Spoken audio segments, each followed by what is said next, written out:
Once you've reached early retirement, you can withdraw 4% of your savings each year, adjusting for inflation in future years if necessary. That's absolutely wrong. I'm going to have to find out where that video is and get it taken down. Hope we didn't put out trash like that. Was it 4 to 5%? No, it shouldn't be 4 to 5%. It ought to be more than that. I'm perfectly comfortable drawing 8. Sure, not 5 or 3.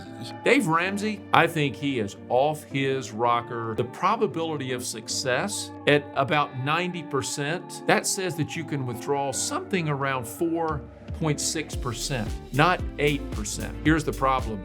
Dave, you're influencing people, and that changes the amount that they're saving. I think they'd be a lot better off to oversave than undersave. Once we get to retirement, Dave, it's too late to fix it. This doesn't make sense.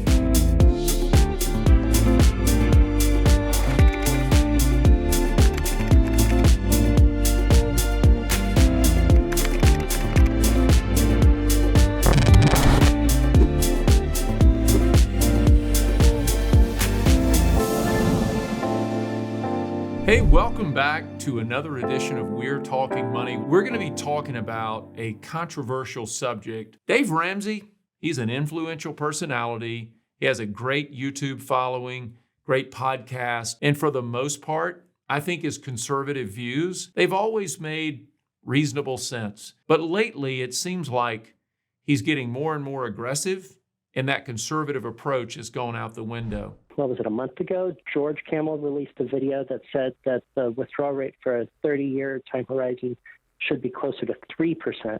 Another flaw with FIRE is that they say you can withdraw 4% of your nest egg, but you'll really need to withdraw closer to 3% if you retire that early. So look at this. If you've saved $1.5 million by your 30s, that amounts to living off $45,000 a year. We're talking about living for 55 years off one account and not depleting it. And if you withdraw 4%, there's a higher chance that money's gonna run out well before that time is up. Okay, I'm a little confused because I don't know what the hell George is doing a 3% withdrawal rate, because that's absolutely wrong. I'm going to have to find out where that video is and get it taken down, because that's just wrong. You don't need to have a 3% withdrawal rate. That's ridiculous. This is just honest math. Literally, there's a site called honestmath.com, and they ran 10,000 different financial simulations to get this chart and show you these numbers. All right, so let's look at this chart. On the left side, we see years in retirement. On the top, we see the withdrawal rate. And as you can see, if you have a 30-year retirement with a 4% withdrawal rate, you're going to have 3% of that account balance remaining 30 years later. I hope you misunderstood. I hope we didn't put out trash like that. Was it 4 to 5%? No, it shouldn't be 4 to 5%. It ought to be more than that. I'm perfectly comfortable drawing 8.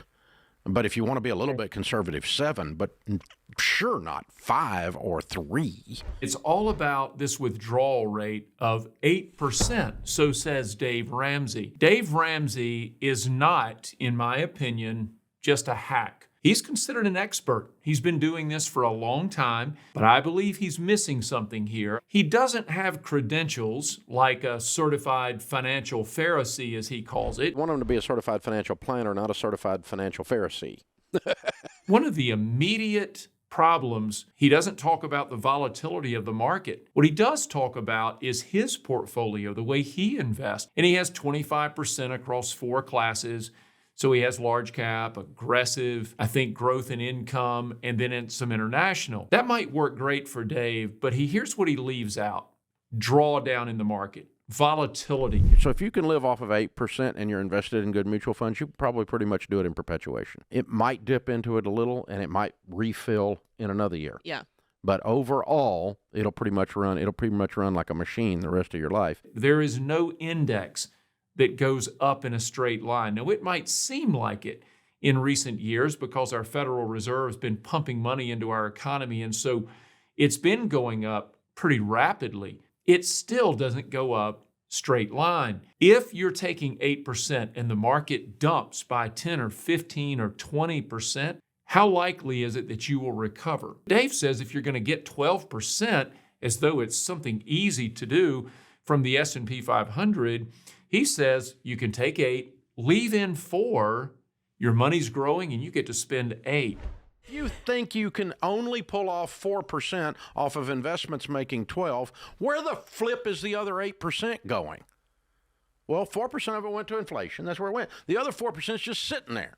So you are growing your investments instead of living off of them. I'm not destroying the nest egg. I'm not even touching the nest egg. I'm growing the nest egg. I think he is off his rocker. This doesn't make sense. The next thing that Ramsey seems to forget is none of us control how long we will live in retirement. Might be in retirement for 10 years, 5 years, 25, 30. A lot of this depends on, one, if you have longevity in your bloodline, and two, when do you retire? What if you retire early? You could live in retirement for 30, 35 years. An 8% distribution rate could be deleterious to your portfolio, and I'm going to show you why. Let's say, for example, that you are going to have 30 years in retirement. Fidelity did some very deep research, and what we find is the probability of success at about 90%. That says that you can withdraw something around 4.6%,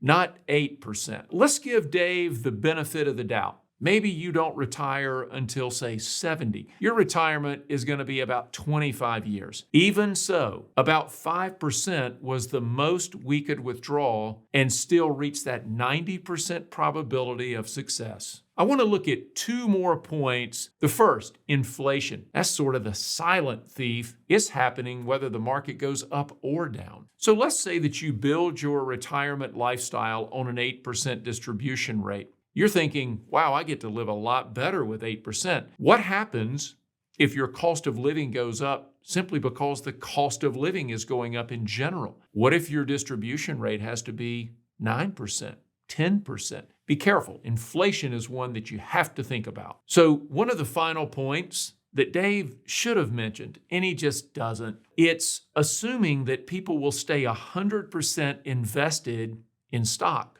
I've actually freaking got investments.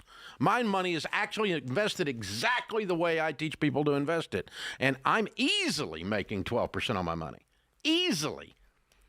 Average throughout a decade. Yeah. So it's just asinine that we do this stuff. We diversify for a reason. We diversify to mitigate risk and to improve our opportunity for better returns. If you have plenty of other resources, maybe something like Dave, who is an incredible marketing machine, it might work for him. But most people will not stay invested 100% of the time, 100% in equities. That would be a very high-risk move that probably wouldn't pay off. I'm not saying that you shouldn't be 100% equities maybe in your accumulation phase, but when you get to retirement, you need to be sure that money doesn't run out. And you don't want to risk having all of your eggs in all equity baskets when the drawdown effect of that can be quite large. Well, I was trying to back check it because, 3 to 5, I thought that was a big range. And a lot of the studies I found showed there's a lot of studies that are stupid in this space. So, it's just wrong. Listen, man, the math I just gave you is the math. Here's the problem. Dave, you're influencing people. They've been planning for a 4% or 5% distribution rate, and now they're 10 or 15 or 20 years from retirement, and they're all of a sudden thinking, Dave Ramsey said, I can take 8% as my distribution rate. And that changes the amount that they're saving. I think they'd be a lot better off, Dave, to oversave than undersave. Once we get to retirement, Dave, it's too late to fix it. And most people are not marketing machines like you are with millions of dollars of subscriptions coming in. The fact of the matter is, Dave, it probably doesn't matter what your performance is. But for most people, it does. Dave's back of the napkin math might be good for some things, but when it comes to your retirement, you need facts and figures. You need the data, and you need to build a plan based on your set of circumstances. Not some boilerplate idea that Dave Ramsey thinks makes sense. 93% of all the mutual funds out there never beat the S&P 500. Yet Dave Ramsey makes the assertion that it's so easy. Where is he coming from with this information? What do you think? Do you think an 8% withdrawal rate makes sense? I'd love to hear from you. Drop something in the comments. Tell me what you're thinking. Maybe you can help us better understand why Dave Ramsey's right, even though we're pretty confident that he's not.